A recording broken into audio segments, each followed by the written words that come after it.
The land behind me is Chalons in northern France. Today, Chalons is in the heart of the Champagne region.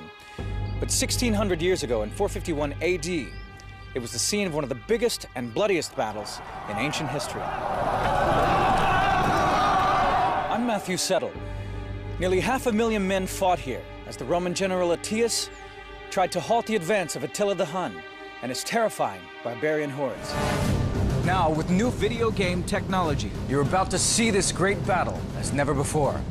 The vast numbers of soldiers, the troop formations, how they fought, and how the battle was won. Get the view the generals wished they'd had. Now, Decisive Battles.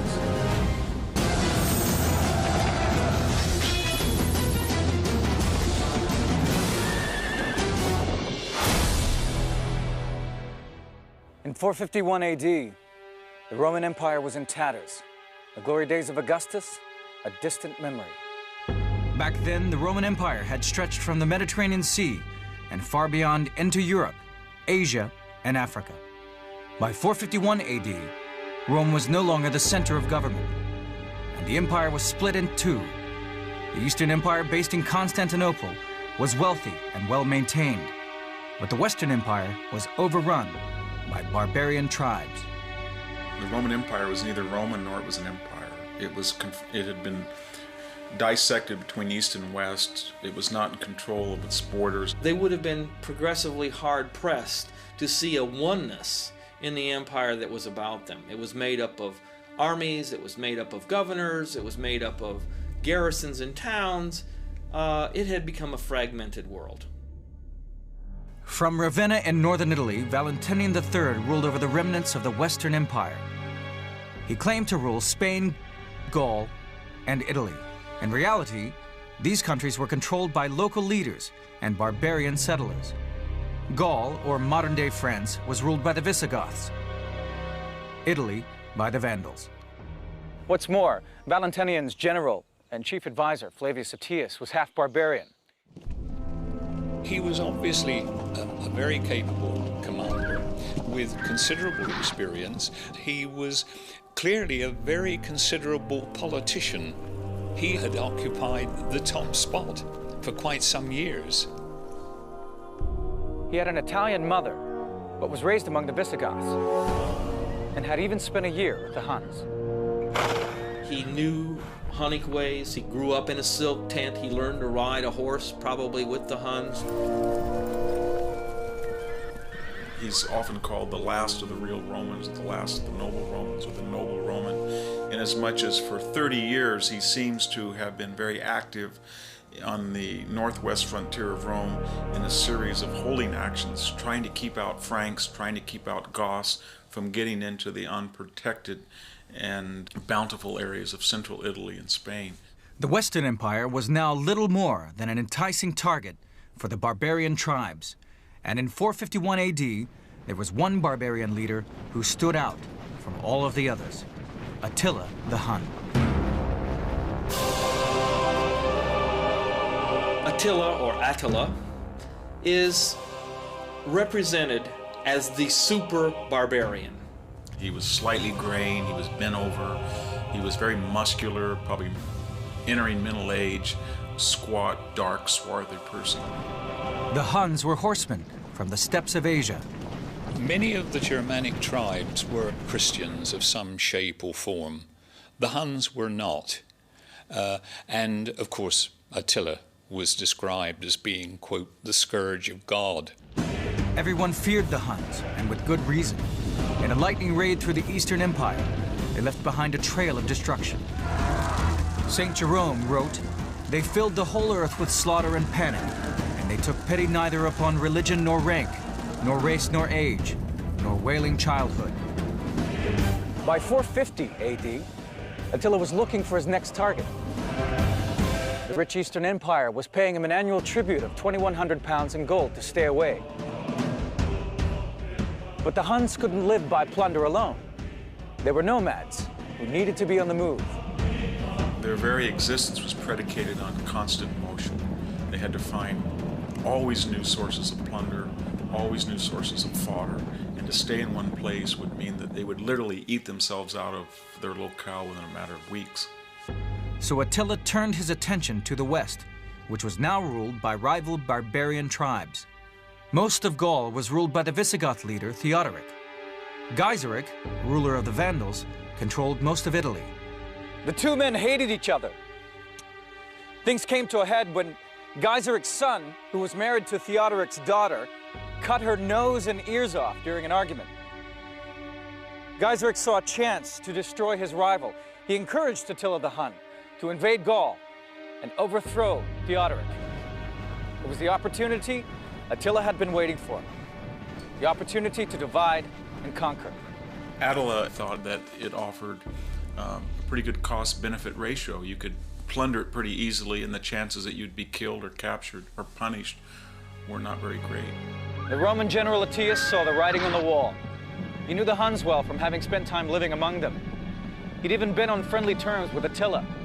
So he knew that if Attila was allowed to conquer Gaul, he wouldn't stop until he'd swept south into Italy and completely destroyed the Western Empire.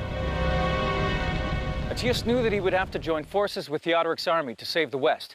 He couldn't defeat the Huns on his own.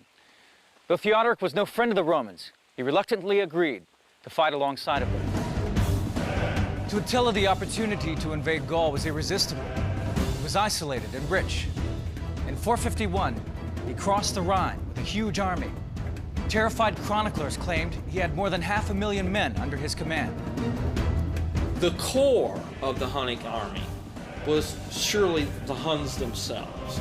There's no way to tell how many people that means. My guess is surely not more than 10,000 effective Hunnic warriors. But more impressive than numbers was his ability to lay siege to a city, something few barbarian armies had ever been able to achieve. The Huns rampaged through Europe, burning city after city. Cologne, Mainz, Metz, Strasbourg, Reims, until in June 451, they reached Orleans. Aetius had to stop the Huns there before they poured into Italy. He was all that now stood between Attila the Hun and the destruction of the West. It is 451 AD. Attila had destroyed everything in his path as he galloped through Gaul with his horde of horse archers and auxiliaries. The Roman commander, Aetius, rode hard to the city of Orleans with his newly found ally, Theodoric, king of the Visigoths. We simply do not know the size of their combined armies, but historians believe they were easily outnumbered by the Huns. They arrived just in time. Saint-Gobain, the ruler of Orleans, was about to surrender to the Huns. A fierce battle began in the suburbs of the city. Attila, never afraid to retreat and regroup if things looked bleak, pulled his men out of the street fight and made for the open country. If there was to be a battle, Attila wanted it out in the open spaces where the Hun cavalry could have free rein. He pitched camp near the town of Chalons. The Huns drew up their wagon lager and prepared to crush Aetius and his ragtag army.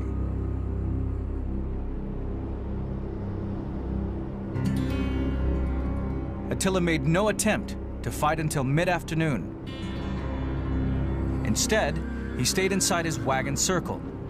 Was he looking to provisions for his troops? Or was he playing mind games by making the Romans wait for hours in battle formation?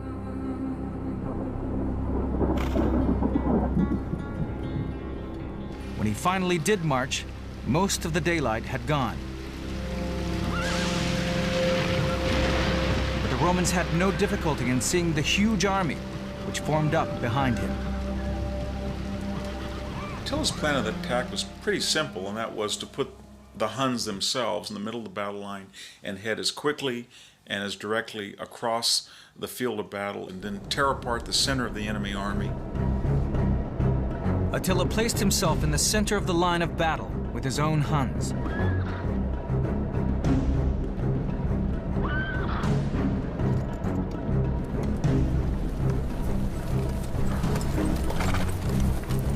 On his flanks, he placed his barbarian allies, the Ostrogoths, Arderic, and Gepids.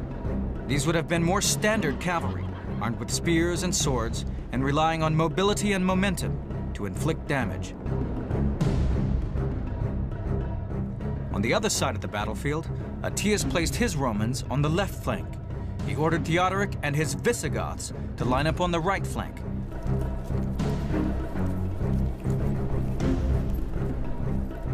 And in the middle, he put the cowardly Sangiban.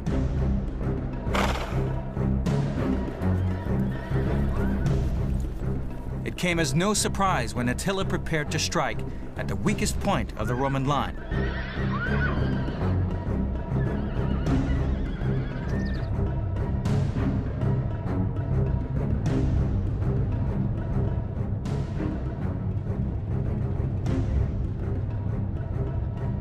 The Romans had placed the weakest part of their force in the center.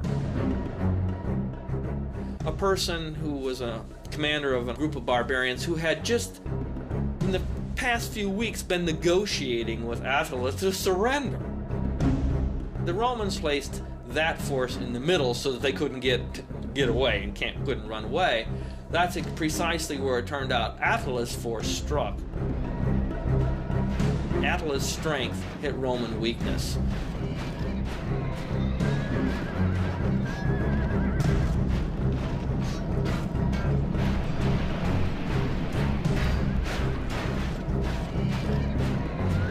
Aetius was no fool. His plan was to draw Attila into the center. This would enable the left flank and the Visigoths on the right to cut off the Huns' line of retreat back to their wagon camp.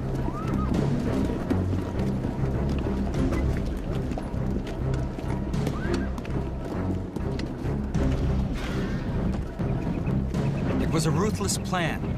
Aetius was prepared to gamble the lives of Sangiban and his men to help save the Roman Empire in the west.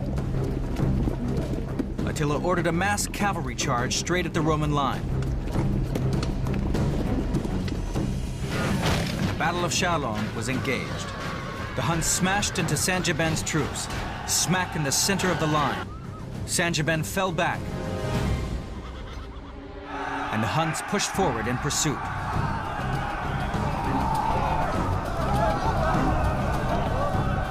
But Aetius found the going tough. Attila's tribal allies fought hard, and although the Romans hemmed them in, they did not have the sufficient numbers to completely outflank and envelop them.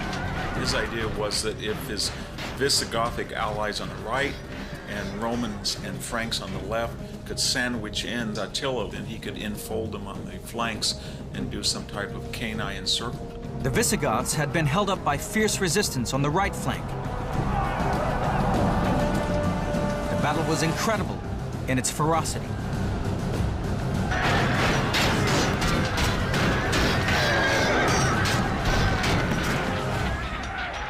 The casualties must have been staggering, although the numbers given in the sources are just for literary effect. But surely thousands of men were perishing that day. The battle swung to and fro. Because it had begun so late in the day, the light began to fade quickly.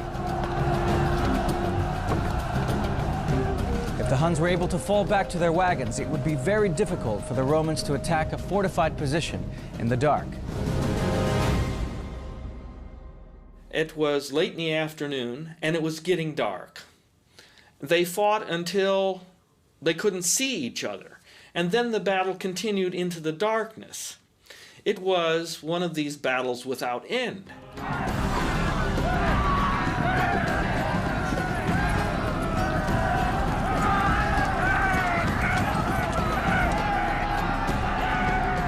The Visigoths chose to attack the flank of the Huns. So it was the Visigoths who saved the day. Their added weight seemed enough to turn the tide of war in Aetius' favor.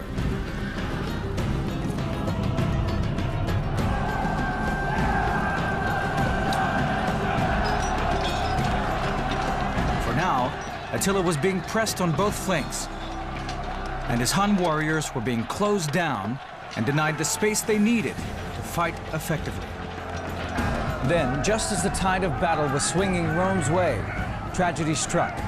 In the thick of the fighting, Theodoric, king of the Visigoths, was thrown from his horse. The Before he could get to his feet, he was trampled under the hooves of his own cavalry.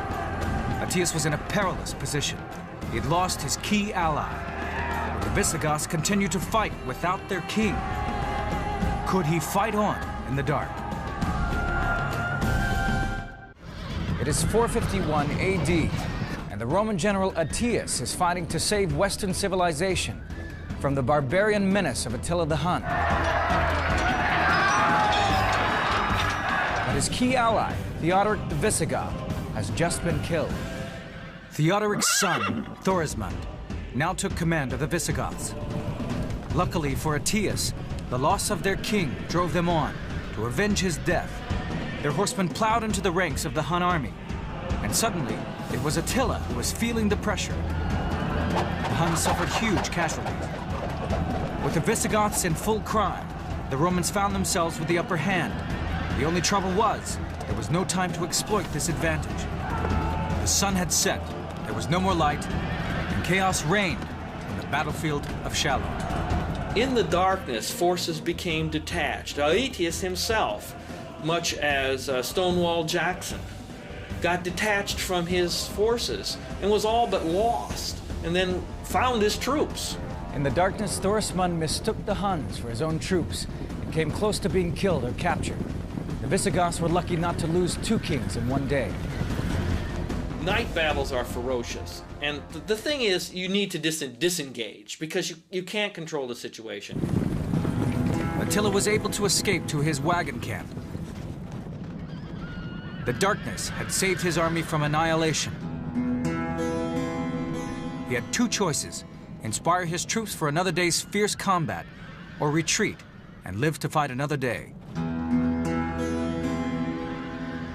So in the worst hour of the Hunnic army's existence, when they were surrounded, they'd been defeated, what did Attila do?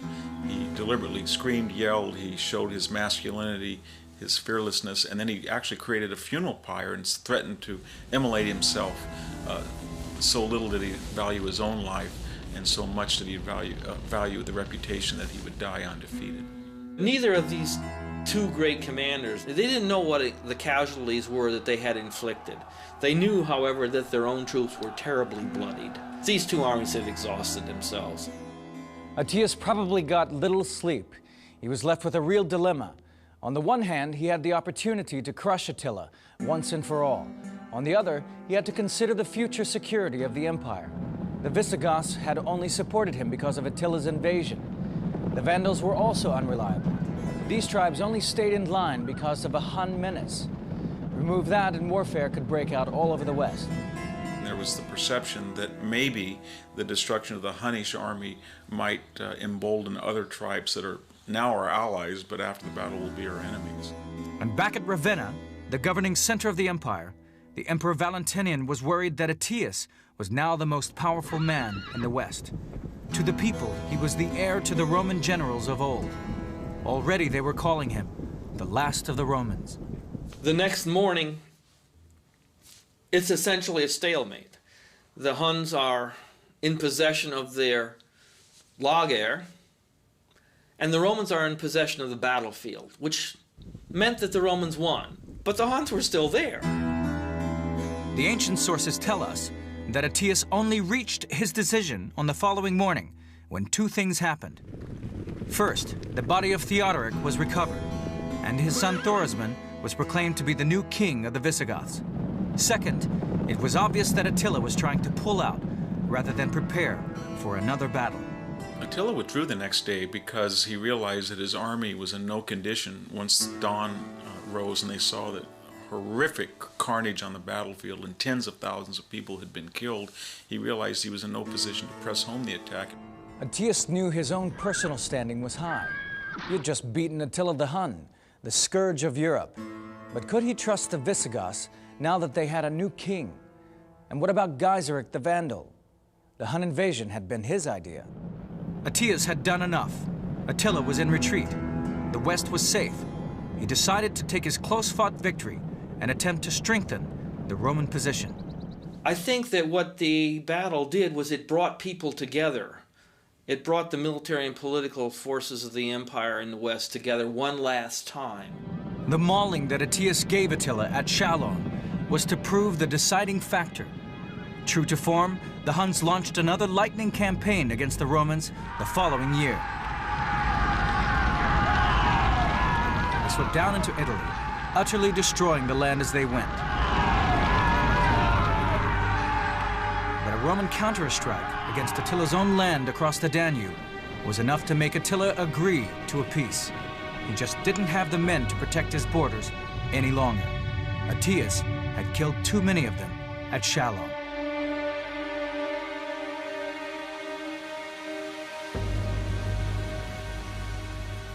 The following year, Attila the Hun died as he had lived, bloodily. He married a young bride and drank so much that when he had a nosebleed, he drowned in his own blood. Without their fearsome leader, the empire of the Huns splintered and fell apart.